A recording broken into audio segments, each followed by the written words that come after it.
And I've got a good friend of mine coming up, Keith Gilmore. He is a conversion consultant, and what he does is he helps people with their websites, getting people to capture leads.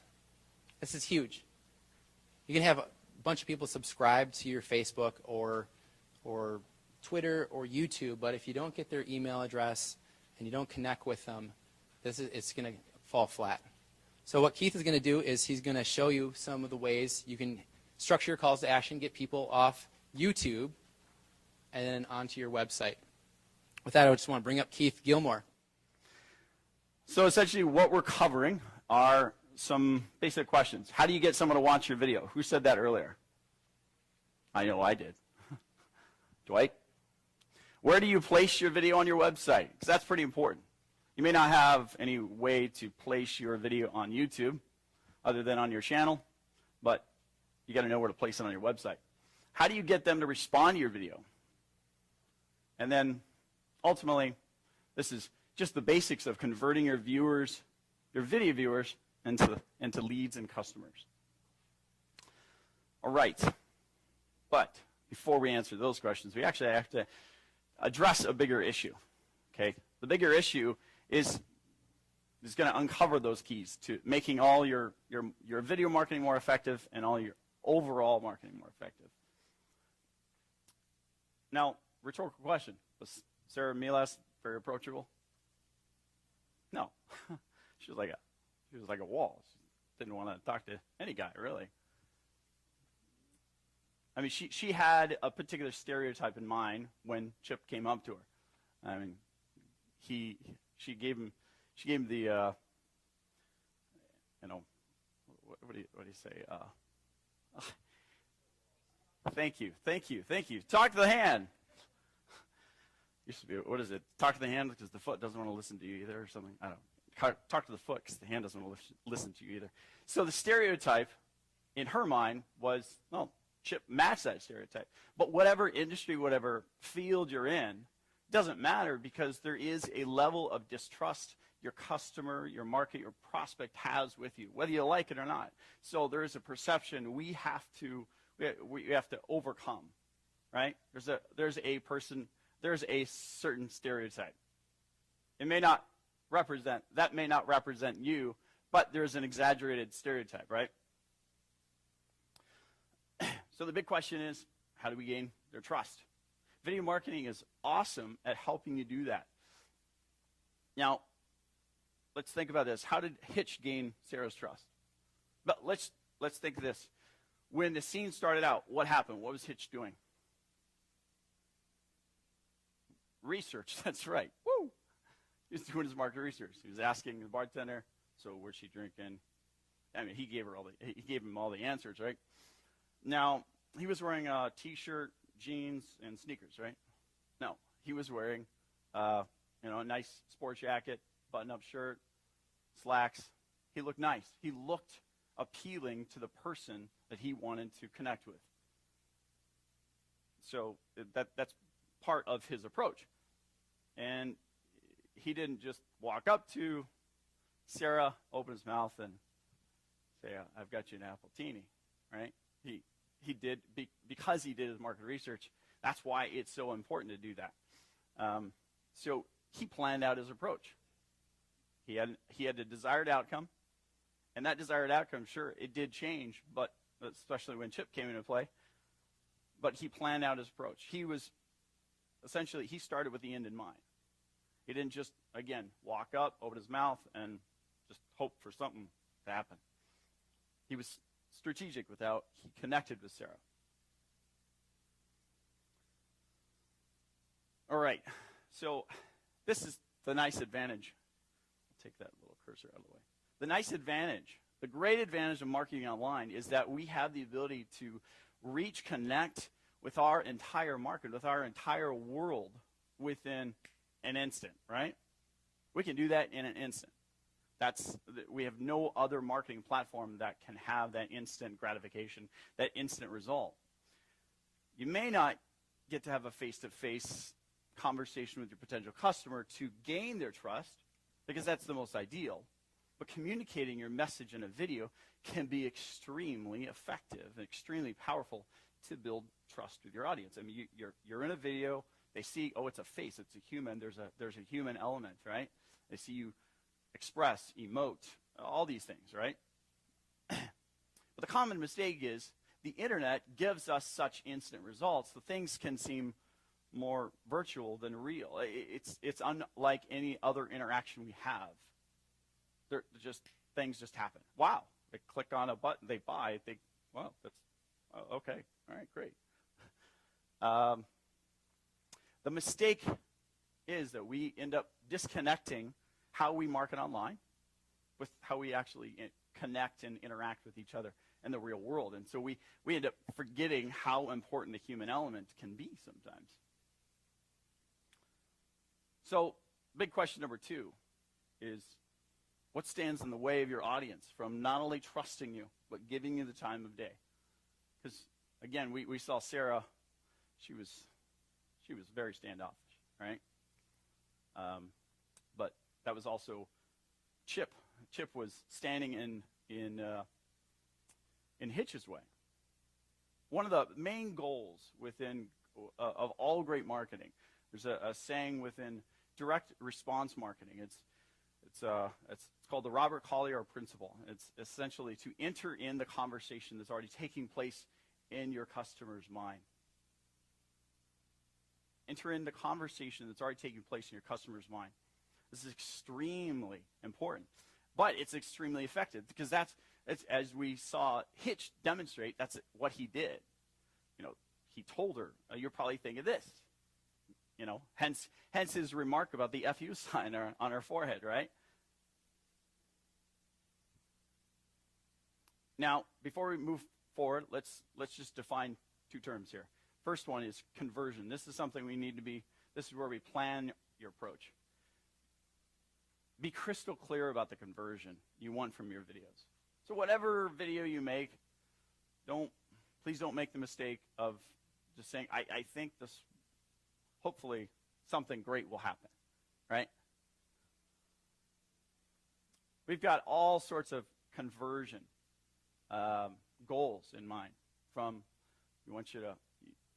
You want them to call you, fill out a form, download something, sign up for something, like your video, like me on Facebook, tweet my video, all sorts of things, right? Now, obviously, you have your own conversion metrics. You have your own conversion goals in mind, so write those down as well.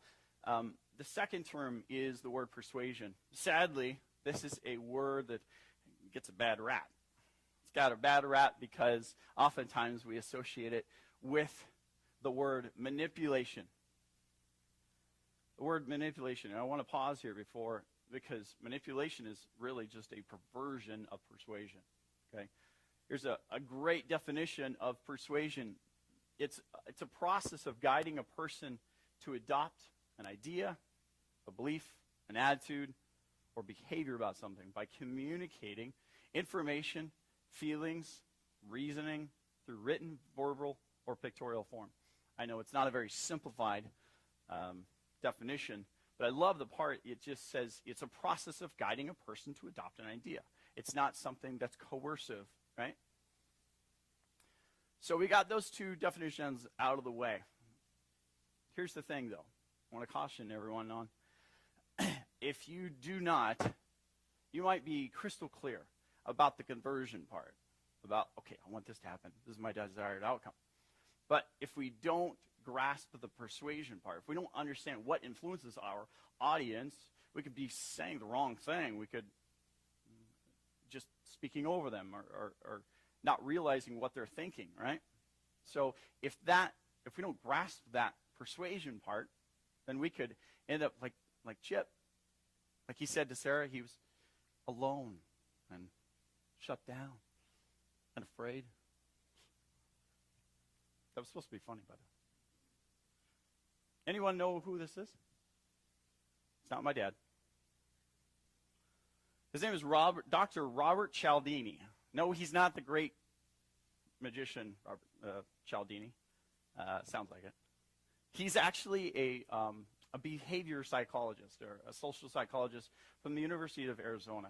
And what he did is that he ended up taking all the academic world of human behavioral, and he translated it over to sales marketing. He was actually the first guy to do this. And there's a book I highly recommend you pick up. It's called the book's called Influence. It's really awesome. And in this book, it centers around 6 factors of influence. What influences us as humans? What are we influenced by? How can we help others in solving their problems to the finding the solutions that we provide to solve the problems that they have. So 6 main things. Let's run through these real quick, and then we're going to jump over to the practical side. First one is reciprocity. Reciprocity is essentially that, I scratch your back, you scratch mine. If we are compelled to do something nice for someone when someone has already done something for you that you didn't ask for. The second one is commitment and consistency. This is something we all have. We all have values, and we make commitments to those values, and so we end up wanting to be consistent with those values. That's why when you're sitting down with, let's just say, a salesperson, and they start asking you certain questions, you start saying, yes, yes, yes. You're making little small commitments. You're making small commitments, and so at the end, it's like, well, you said you wanted all these things. You said you wanted a black car and all these things, right? Well, now it's the time to be consistent. Third one is likability. Well, we end up trusting. We're more compelled to trust those that we know and like. We know and like. So people that resemble us, have the same perception on life, the same, they look the same, sometimes even having the same first name can make a difference. Authority and credibility. This is something, basically we're always looking for experts to tell us what to do. We're always, if someone's been there and they've actually found out a better way to solve a problem that we're trying to solve, we'll listen to them. Scarcity and urgency. Now, say you provide a bonus product or an extra service on top of what you do, and you provide it for a certain period of time because either you have a limited supply or that extra service takes a little bit longer. People are more, they're more compelled to take action. We just want things that are scarce. We respond to that stuff. And then the last one is social proof. It's not just the Facebook fans, okay, that you show up, that show on your website. It is, if certain people like me make certain choices, I'm more compelled to follow suit. That's just what happens. If I start pointing up in the sky and I don't say anything, more people are going to look up in the sky in that direction, right? All right, so it goes without saying. Now this video, this is all being recorded, so this goes without saying. But I've got to say this because there's probably 4 bozos that are watching this online that may just take the elements of influence and not use them the right way. So these principles are part of our human nature. We should only use these to help us connect with our customers and clients better, to help them find the solution they're looking for. We should never use them for manipulative purposes to sell products at unfair prices or exert undue influence. There, I said it. We go further. All right. So what are some of the obstacles? And this is again, what other chips in the room are standing in our way? What are some of the obstacles that are standing in the way of your prospect hearing your message? So when they're online, what might be standing in their way? You got email. So they're serving online. You got email. You got Facebook. You got phone ringing, right? What are some other things that might be distracting your? Not everybody at once. A jamming printer. Excellent. Yeah. So, or when they're on YouTube, they have tons of videos on the side, videos they can scroll to see. Those are things that are in their way. The biggest one, though, is usually the attention span of your user. When they're online, my gosh, our attention span is shorter than any other time in our daily experience, because we expect that instant result. There are 3 keys to helping your videos stand on YouTube. What are they? Well, we're going to allude to more of this throughout the day, but first one is the title of your video. And again, that goes back to that market research, why it's so important to know what people are thinking entering into the conversation of your customer's mind. Second one is the thumbnail of your image. What is the image that they see when your video, they're scrolling through and they're looking, okay, well that image looks more appealing, it looks more relevant to what I'm searching for. I'm looking to make bake a upside down pineapple cake. Yeah, that looks like a pineapple cake. All right. And then the view count. Those are main things they'll always be able to see on their search results on YouTube. But YouTube is not the only place your video is going to be. Most of all the calls to all the conversion, or 99% of your conversions, are pretty much going to happen on your website.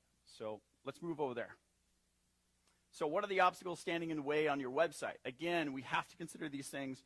What are the chips in the room? Who else is standing in the way from you? Okay? And this, all right, so we've got navigation, images and photos, text, sales copy, other calls to action. So you got, call us today, learn more, sign up here.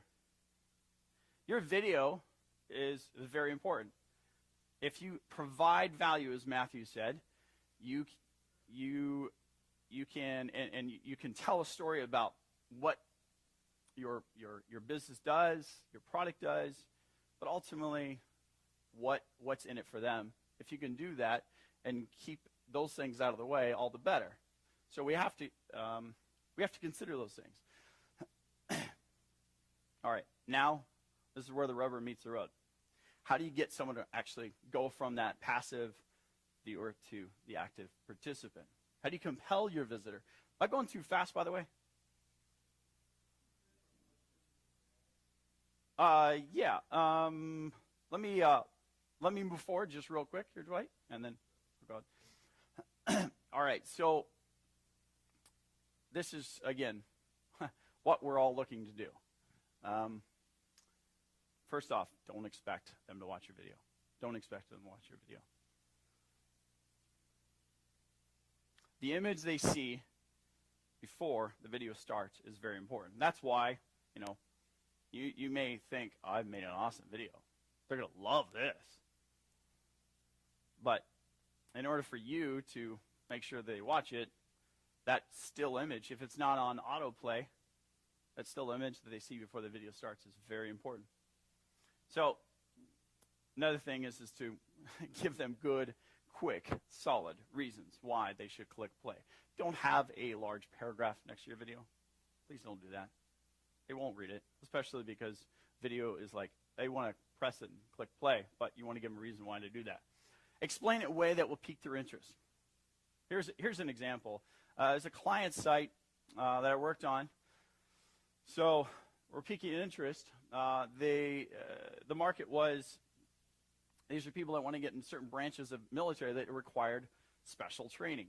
And my client, Stu Smith, provided that.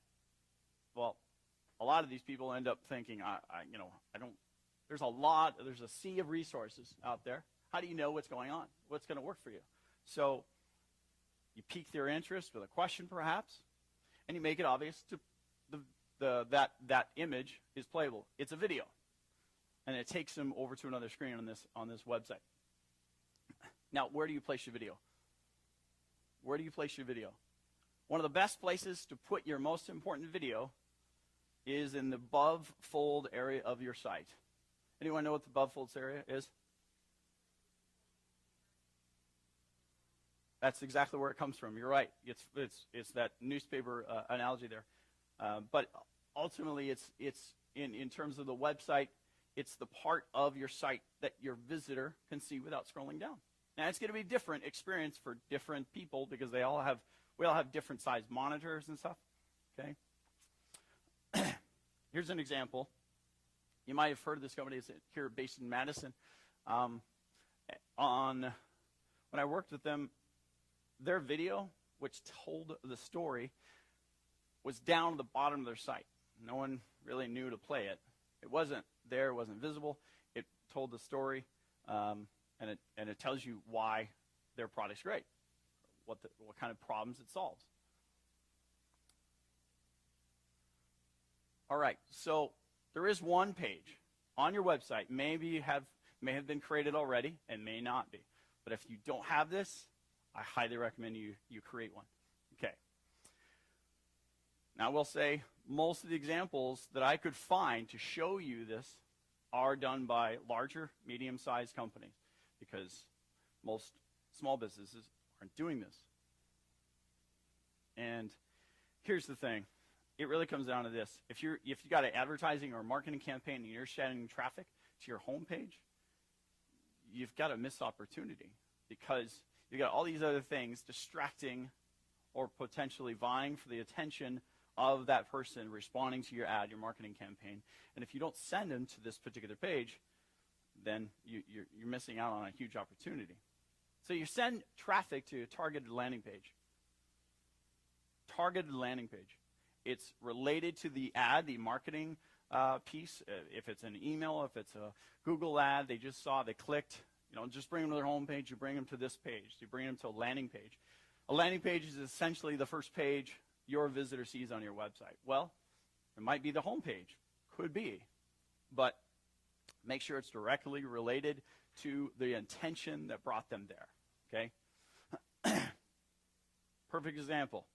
I don't know if you heard this guy, but this is a great landing page. People come here, and you can get, I don't know, how many opt-ins do you get every day? Couple thousand, I was kidding. But you get quite a few. And so there's just one desired action Matthew has. There's a number of problems he's helping to solve just with this one landing page here. Okay? So after they click play, now what? What do you do? What do you say?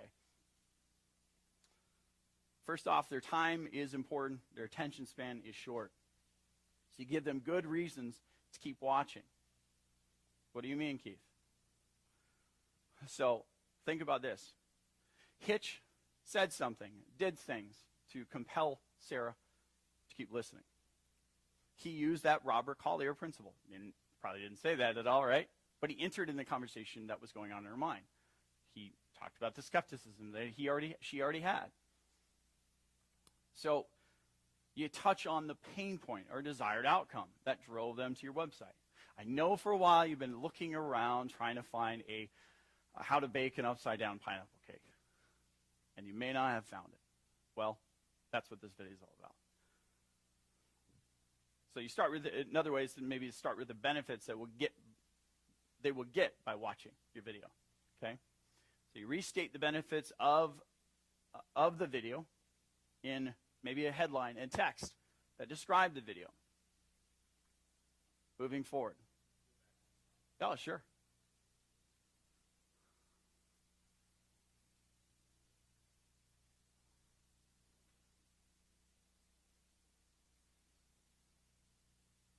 You tell me. All right.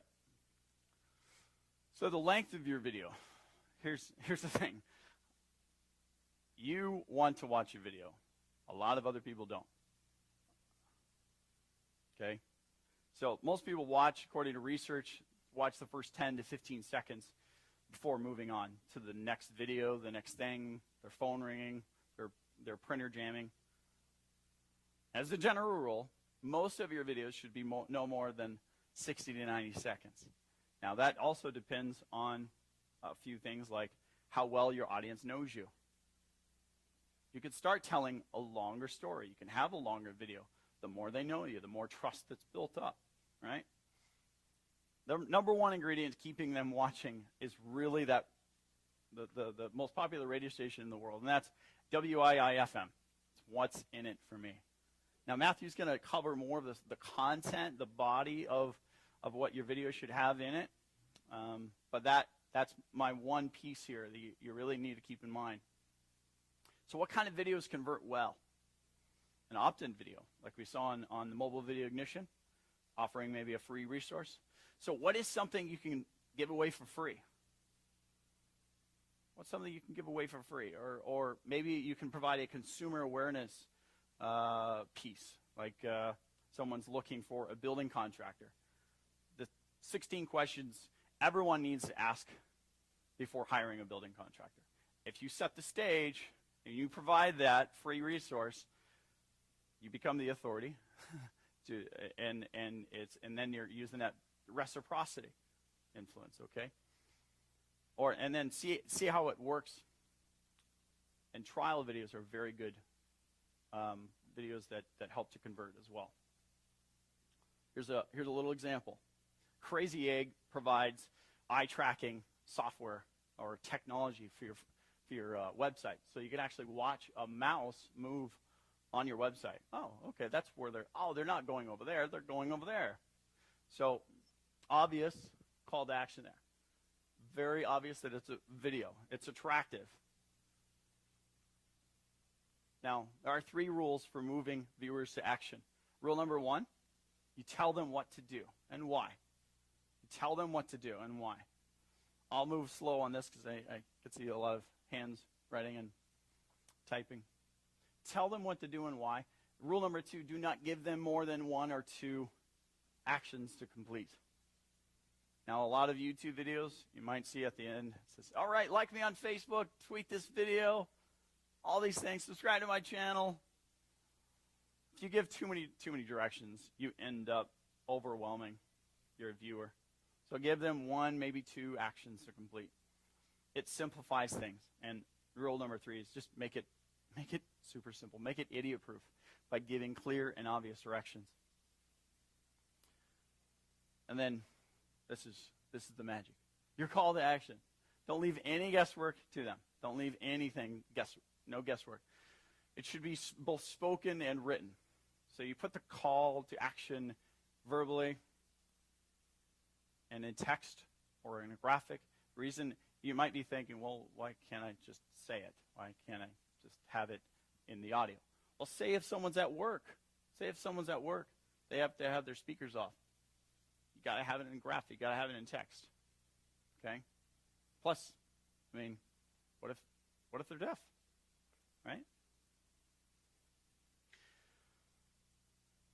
And don't be afraid to repeat your call to action. Make it super easy for your viewer to respond to your call to action. Place complementary forms and images and text that solidify what the viewer should do. Okay? So what does that look like? What are complementary forms, images, and text? We're almost done here, but I want to give you some visuals here.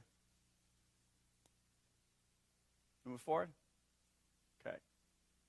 Here's an example of this. It's having very, very obvious calls to action here. All right, this is how you complete it. All right. There's video on the right. Action buttons.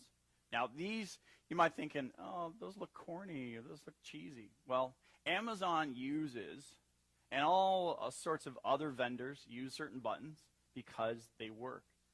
They're not just winging it.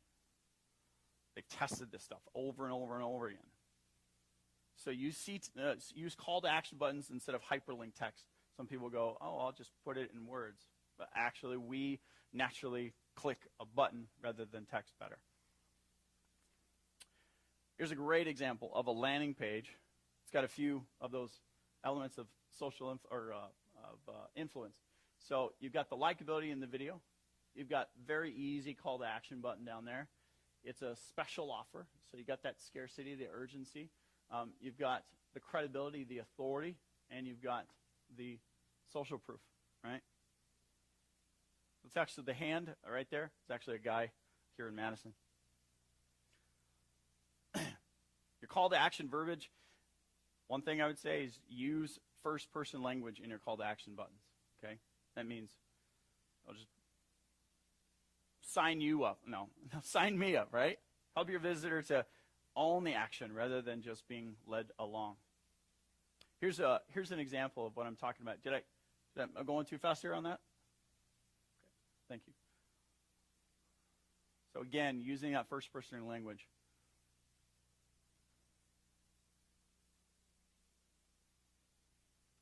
Okay. Example here is a client out of Sweden I work with, and they had a landing page for their book editing company, and I just tweaked a little bit of things on their landing page, and this one tweak on their landing page improved their overall annual website sales by 50%, just through adding a few elements like we were talking about. And it's just personalizing that call to action. Okay. All right. So here are main things of as far as what make an effective landing page. All right. And then we're all done there. And again, like I said, there's a lot of things to be said about the conversion aspect. A lot. So having clear and concise headline that connects with the visitor's intention for coming to the landing page. Images that are clear and concise copy that relate to the video and their desired outcome. And have as many of the 6 elements of influence as you can. And a strong call to action and bold buttons, bold colored buttons. Okay.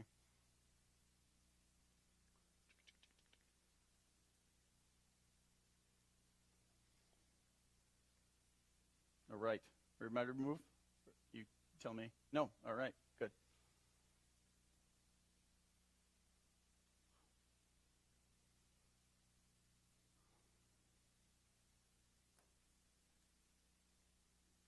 In 10, 9, 8, 7, 6. You know what? I'm actually going to be providing this all in a PDF, so I'll send this to you guys. I'll have this access to all this. All right, so the moral of the story, don't be like Chip. Don't walk up to your audience expecting you know what they want. Don't hand them an Appletini when they are drinking a Grey Goose Martini. And the big lesson is start with the end in mind. Know your market. Know what influences them. Make it easy for them to find the solution you're looking for, and you'll be well on your way to making high-converting marketing videos.